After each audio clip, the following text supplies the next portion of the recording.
The silent sage power of inner calm step into a world of devotion, culture, and timeless delights only. An eternal love for Krishna, so subscribe it now. Long ago, in the lush valleys of the Himalayas, there lived a revered sage named Rishi Vasishtha, known not only for his wisdom, but for his unshakable calm. His ashram stood beside a serene river, where birds sang and disciples came from far and wide to learn the art of peace. One day, a young prince named Argun, proud and restless, came to the sage. "Revered one," he said, "I have read scriptures, learned from teachers, and practiced meditation, yet my mind remains disturbed.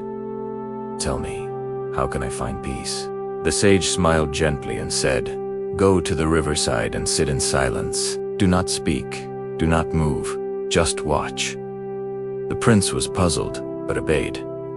At first, he sat quietly, but soon, his mind began to wander. The sound of the wind, the splash of the water, and the chirping of birds all irritated him. He returned after an hour and said, "Master, this silence is impossible.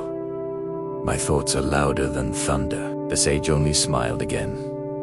"Then return tomorrow. Each day, watch the river."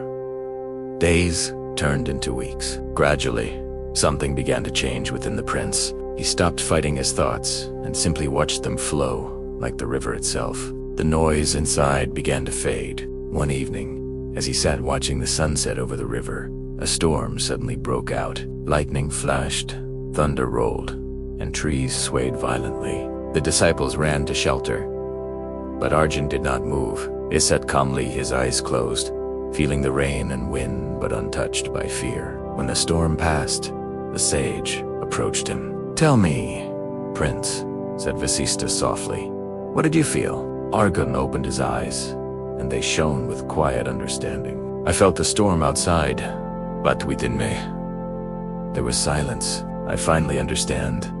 Master peace is not found by controlling the world, but by calming the self." The sage nodded. "True power, my son, is not in conquering kingdoms. It is in conquering your own mind." From that day on, Arjun ruled his kingdom with patience, compassion, and wisdom, carrying the silence of the sage in his heart. Moral of the story: peace doesn't come from silence around you. It comes from silence within. True strength lies not in power or speech, but in calmness and self-control. If you enjoyed this story, don't forget to like, share, and subscribe for more. Your support keeps the stories flowing. Hit the bell icon and stay connected.